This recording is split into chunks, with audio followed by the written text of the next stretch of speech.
Alors, pour commencer, imaginez un instant un écran partagé. D'un côté, on a un tableau boursier qui plonge complètement dans le rouge. Un géant, Orange Côte d'Ivoire, qui trébuche. Et on sent l'onde de choc. On a l'impression que tout l'édifice est en train de vaciller. Et de l'autre côté de cet écran, une image radicalement différente. Une petite ligne qui monte, presque à la verticale. C'est une valeur beaucoup moins connue, Erium Côte d'Ivoire. Et elle affiche une performance, insolente. Une ascension qui défie la morosité générale. Comment est-ce que ces deux réalités peuvent exister le même jour, sur le même marché? C'est la grande question au cœur de notre discussion aujourd'hui. Pour y répondre, on a deux documents. Le premier, c'est une analyse très technique, très précise de la séance de la BRVM du jeudi 18 décembre 2025. Et le second, c'est un texte un peu plus, disons, philosophique sur la psychologie de l'investisseur. Une règle d'or, peut-être la plus importante. Ne jamais, jamais investir son argent dans ce qu'on ne comprend pas. Alors, commençons par le début. Le tremblement de terre. C'est la chute d'Orange Côte d'Ivoire. Le titre perd 4,03% pour finir à 14 300 francs CFA. Spontanément, on se dit, 4%, ce n'est pas un effondrement non plus. Pourquoi cette baisse, finalement assez modérée, a eu un effet de secousse sur tout le marché? C'est une excellente question. Et en fait, elle touche au cœur même de la structure du marché.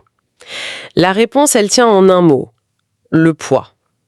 Le poids démesuré de certains acteurs. Pensez à une tour de Jenga, vous savez, le jeu. Oui, bien sûr. On peut retirer un petit bloc de bois sur le côté, la tour reste stable. Mais Orange Côte d'Ivoire, ce n'est pas un petit bloc. C'est un des énormes blocs de la base. C'est tout simplement la deuxième plus grosse capitalisation de toute la BRVM. La deuxième, d'accord. Alors, quand ce bloc-là bouge, même un tout petit peu, c'est toute la structure qui tremble. Concrètement, cette baisse de 4%, elle a effacé près de 90 milliards de francs CFA de valeur boursière. 90 milliards, en une seule journée. En une seule séance. C'est ce chiffre, ce poids colossal qui a mécaniquement tiré tous les grands indices vers le bas. Et cette anxiété, on voit bien qu'elle s'est propagée. Le score de la journée est sans appel. Les sources parlent de 18 valeurs en baisse contre seulement 12 en hausse. C'est une vraie vague de vente. Et les indices le confirment. Le BRVM Composite perd 1,03%, le BRVM 30, 1,09%, même le BRVM Prestige, le club des élites, perd 1,08%. On a l'impression qu'il n'y avait nulle part où se cacher. La source mentionne par exemple NISI, IDA, CI qui recule de plus de 4%. Mais le cas le plus révélateur de ce climat de méfiance, c'est peut-être NSIA Banque CI. Ah oui, pourquoi elle en particulier? Elle perd 3,48% ce jour-là, d'accord? Mais le détail qui tue, c'est que c'est sa 5e séance de baisse, consécutive. 5e, on n'est plus dans l'accident. Exactement. On est dans une tendance qui s'installe, les investisseurs perdent patience.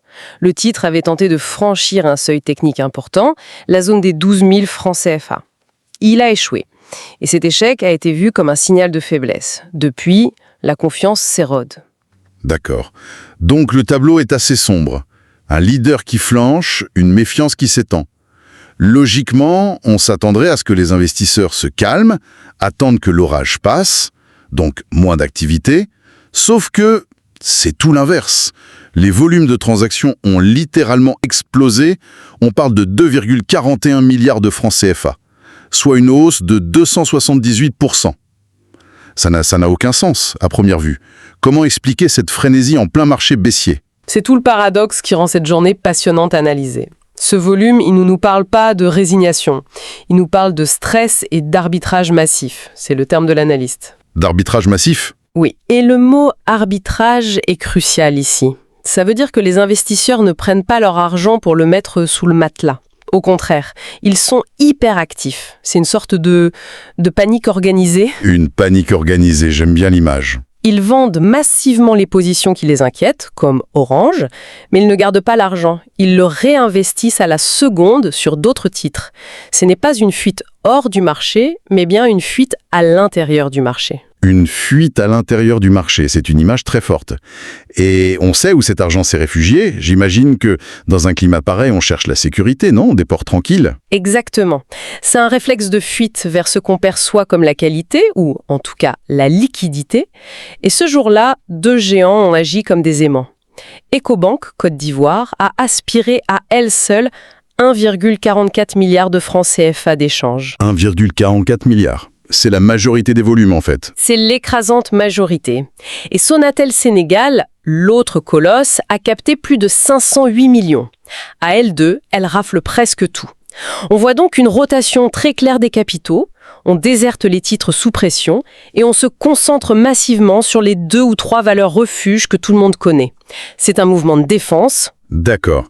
Mais alors, au milieu de cette grande migration vers la sécurité, il y a cette anomalie. Cette fusée verte du début. Erimium Côte d'Ivoire. C'est l'histoire folle de la journée. Pendant que tout le monde se protège, ce titre signe sa 10e hausse de suite, avec un gain de 7,49% sur cette seule séance. C'est énorme. Et sur le court terme, c'est encore plus fou. Plus de 100% de hausse en 14 séances. C'est de la pure folie. Comment c'est possible? Il doit y avoir une nouvelle incroyable sur l'entreprise, non? Un contrat, une acquisition? Et c'est là que ça devient contre-intuitif et qu'on touche à la psychologie de marché à l'état pur. Le cas d'Ethereum, c'est en fait l'autre face de la même pièce que la fuite vers EcoBank. L'analyse parle d'une rotation brutale mais sélective. C'est exactement ça. Une partie des capitaux cherche la sécurité, c'est vrai, mais une autre partie, sans doute plus spéculative, cherche la performance à tout prix. Et quitte à prendre des risques. Voilà. Et souvent, dans ces envolées spectaculaires, il n'y a pas de nouvelles fondamentales majeures pour justifier une telle hausse. C'est le marché qui s'auto-alimente. On appelle ça le momentum. Le momentum. Les investisseurs voient que ça monte, alors ils achètent, juste parce que ça monte, ce qui le fait monter encore plus. Ce qui attire d'autres investisseurs, c'est un effet boule de neige. Ethereum, c'est l'incarnation de cette quête du gain rapide, l'espoir de trouver la pépite qui défie la morosité. On a donc les deux émotions primaires du marché qui s'expriment à plein volume le même jour. La peur, qui fait vendre un géant comme Orange et se jeter sur Sonatel, et l'euphorie, une sorte de fièvre de l'or, qui fait s'envoler un titre comme Erium. Et cette situation, elle me fait penser directement à la mise en garde de notre deuxième document, qui prend ici tout son sens. On n'investit jamais dans ce que l'on ne comprend pas. Face à la tentation de sauter dans le train Erium en marche, cette phrase résonne vraiment très fort.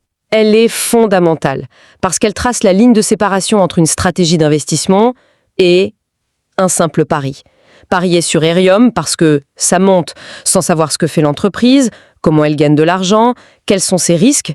C'est jouer à la loterie. La seule boussole qui reste, dans ce cas, c'est l'émotion. L'euphorie, mais pas seulement. Non, il y a l'euphorie, bien sûr, mais aussi cette fameuse peur de manquer l'opportunité, le FOMO. Le fear of missing out? Exactement. C'est cette angoisse de voir le train partir sans être à bord. Ça pousse à acheter sans réfléchir. Et c'est un moteur extrêmement puissant, mais aussi extrêmement dangereux. En quoi est-ce si dangereux si au final on gagne de l'argent? Le danger, c'est que l'émotion est un très mauvais guide sur le long terme. L'analyse explique très bien pourquoi. La compréhension, elle, c'est une encre. Si vous avez investi dans une entreprise parce que vous avez lu ses rapports, que vous comprenez son business, que vous croyez en sa stratégie, une baisse de 4% est une contrariété, oui, mais elle ne remet pas en cause votre décision. Votre conviction est basée sur des faits. On reste rationnel. Voilà.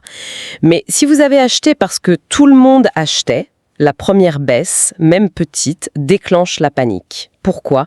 Parce que vous n'avez aucune raison fondamentale de garder le titre. Votre seule raison d'acheter la hausse a disparu. Et c'est là qu'on vend au pire moment, par peur. La compréhension, c'est ce qui donne la force de tenir pendant la tempête. Et c'est toute la philosophie du groupe GeoInvest mentionnée dans nos sources.